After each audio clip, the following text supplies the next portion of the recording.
வணக்கம். நான் TR Karthik Madhavan. TRK ஆசோ சேனல்லேருந்து நான் பேசுகிறேன்.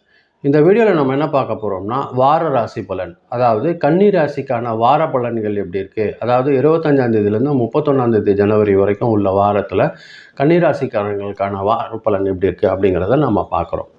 அந்த வகையில் புதன் கிரகம் கொஞ்சம் உங்களுக்கு இந்த வாரம் ஒரு நல்ல ஆதிக்கம் இருக்கக்கூடிய ஒரு விஷயமா இருக்குது. அதனால் ஒரு நல்ல அக்கௌண்ட்ஸ்லலாம் கொஞ்சம் சிறந்து விளங்குறதுக்கு வாய்ப்பு இருக்குது. சனியோட பார்வை இருக்கிறதுனால வேலை சுமை கொஞ்சம் அதிகமாகும். ஆனால் அந்த வேலை சுமை கொஞ்சம் கொஞ்சம் நிதானமாக தான் முடியும் ஒரு வேலையும். அதனால் கொஞ்சம் என்னென்னா மனசு கொஞ்சம் அழுத்தமாக தான் இருக்கும்.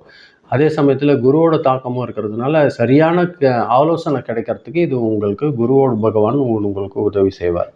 எச்சரிக்கையோட ரொம்ப ஒழுங்காக அமைதியாக செயல்பட்டிங்கன்னா இந்த வாரம் உங்களுக்கு ஒரு நல்ல முன்னேற்றகரமான வாரமாக இருக்கும் கன்னிராசி பொறுத்தவரையில். சின்ன சின்ன விஷயங்களையும் பெருசாக யோசிச்சுட்டு இருப்பீங்க. அப்படி யோசித்து செய்யுங்க. அது ஒரு நல்ல வளர்ச்சியை தான் கொடுக்கும். அதில் எந்த ஒரு கவலையும் இருக்க வேண்டியதில்லை.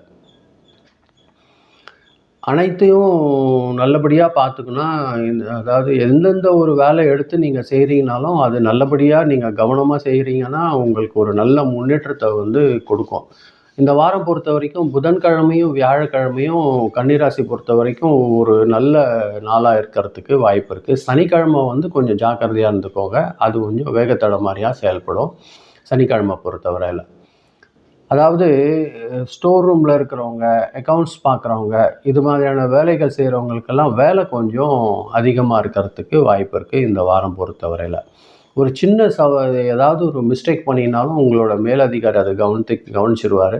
கொஞ்சம் ஜாக்கிரதையாக பார்த்துக்கோங்க. தவறு எதுவும் செய்யாமல் முன்னேறது எப்படி, வேலை செய்கிறது எப்படி அப்படிங்கிறத கொஞ்சம் ஒரு வாட்டியும் யோசித்து வேலை செய்யுங்க. அதாவது மெடிக்கலில் இருக்கிறவங்க, அக்கௌண்ட்ஸில் இருக்கிறவங்க, ஐடி டிபார்ட்மெண்ட்டில் இருக்கிறவங்களுக்கெல்லாம், இந்த துறையில் இருக்கிறவங்களுக்கெல்லாம் வேலை அதிகமாக வரும். நல்லபடியாக செஞ்சும் முடிப்பீங்க. அதாவது தொழிலில் கணக்கு, வரி, லைசன்ஸ் விஷயங்கள்லாம் கொஞ்சம் ஜாக்கிரதையாக இருந்துக்கோங்க. பழைய நிலுவைத் தொகைகள் இருந்ததுன்னா அது கொஞ்சம் கலெக்ஷன்லாம் நல்லபடியாக வர்றதுக்கு வாய்ப்பு இருக்குது. புதுசாக ஏதாவது இன்வெஸ்ட்மெண்ட் பண்ணணுன்னா அது செய்ய வேண்டாம்.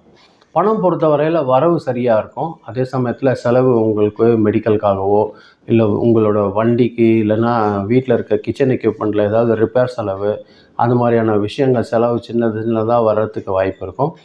சேமிப்பில் கூட நீங்கள் கை வச்சு அதை எடுத்து நீங்கள் இந்த மாதிரியான சின்ன சின்ன விஷயங்களை செய்கிறதுக்கு வாய்ப்பு இருக்கும். கொஞ்சம் ஜாக்கிரதையாக பார்த்துக்கோங்க. செலவுகளை இழுத்து பிடிச்சி செலவு பண்ணுங்கள். அது கொஞ்சம் உங்களுக்கு நல்லபடியாக பேலன்ஸ் பண்ணுறதுக்கு வாய்ப்பு இருக்கும். உங்களோட ஃபேமிலியில் பார்த்திங்கன்னா உங்களோட ஆலோசனை தேவைப்படும். அவங்கள ஒரு விஷயத்தையும் கேட்டு செய்வாங்க. அதனால் என்ன ஆகும்னா உங்கள் சின்ன சின்ன மிஸ் அண்டர்ஸ்டாண்டிங் வாய்ப்பு இருக்குது உங்களோட ரிலேஷன்ஸ் கூட. ஹஸ்பண்ட் அண்ட் ஒய்ஃப் கிட்ட பார்த்திங்கன்னா எதுக்கும் ஒருத்தருக்கு ஒருத்தருக்கு விட்டு கொடுக்காமல் நல்லபடியாக பேசி சரி பண்ணிக்கிட்டிங்கன்னா எந்த ஒரு பிரச்சனைகள்லேருந்தும் பிரச்சனைகள் வராமல் தடுத்துக்கிறதுக்கு உங்களுக்கு ஒரு நல்ல வாய்ப்பு ஏற்படுத்தி தரும். இந்த வாரம் பொறுத்த வரைக்கும் உங்களுக்கு நல்ல நாள் எதுன்னு பார்த்திங்கன்னா வியாழக்கிழமையாக இருக்கும். சனிக்கிழமை கொஞ்சம் ஜாக்கிரதையாக இருக்க வேண்டிய நாள். அந்த நாள் யார் கூட எது பிரச்சனை பண்ணாலுமே ஒரு வாக்குவாதமாக வந்துடும். அது கொஞ்சம் ஜாக்கிரதையாக இருந்துக்கோங்க சனிக்கிழமை பொறுத்தவரையில். குடல் டைஜஷன் ப்ராப்ளம்லாம் வர்றதுக்கு வாய்ப்பு இருக்குது. அதனால் தூக்கம் கொஞ்சம் கம்மியாக இருக்கும். கரெக்டாக நேரத்துக்கு சாப்பிட்ருங்க. நார் சத்து அதிகமாக இருக்கிற உணவுகள் சாப்பிட்றது நல்லது. அதிகமாக டீ காஃபி சாப்பிட்றத குறைச்சிக்கோங்க. இந்த வாரம் பார்த்திங்கன்னா வேலை சம்மந்தமாக கொஞ்சம் சின்ன சின்ன டிஸ்டன்ஸ் ட்ராவல் பண்ணுறதுக்கு வாய்ப்பு இருக்குது. எந்த ஒரு ஒர்க் சம்மந்தமான விஷயங்கள், வேலை, பொருள் எதனா எடுத்துகிட்டு போகிறீங்கனாலும் கொஞ்சம் கவனமாக வெளியில் எடுத்துகிட்டு போங்க வாங்க. அது ஒரு நல்ல விஷயத்தை ஏற்படுத்தி தரும். புதன்கிழமை விஷ்ணு வழிபாடு செய்யுங்க. அது உங்களுக்கு ஒரு நல்ல ஒரு முன்னேற்றத்தை தரும். முடிஞ்சால் பச்சை காய்கறிகள் ஏதாவது தானம் பண்ணுங்கள். இல்லைன்னா பசுமாட்டுக்கு அதை சாப்பிட கொடுங்க. அது ஒரு நல்ல முன்னேற்றத்தை தரத்துக்கு வாய்ப்பு இருக்குது. இதுதான் இந்த வாரம் உங்களுக்கு ரொம்ப கன்னிராசி பொறுத்தவரையில் ஒரு நல்ல வாய்ப்பு இருக்கக்கூடிய ஒரு வாரம் தான் இந்த வாரம் பொறுத்தவரையில்.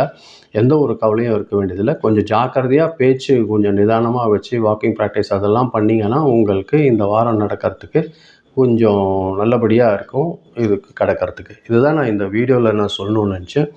இதோட அடுத்த வார வீடியோ வெள்ளிக்கிழமையில் பார்த்தீங்கன்னா உங்களுக்கு பிப்ரவரி மாதத்தோட மாத பலன் எப்படி இருக்குது அப்படின்றத நம்ம பார்க்க போகிறோம். நீங்கள் சப்ஸ்கிரைப் பண்ணி வச்சு உங்களுக்கு முடிஞ்சால் ஃப்ரெண்ட்ஸ்க்கு ஷேர் பண்ணிங்கன்னா எனக்கு இது கொஞ்சம் உதவியாக இருக்கும். ரொம்ப நன்றி இந்த வீடியோ நீங்கள் பொறுமையாக கேட்டதற்கு. வணக்கம்.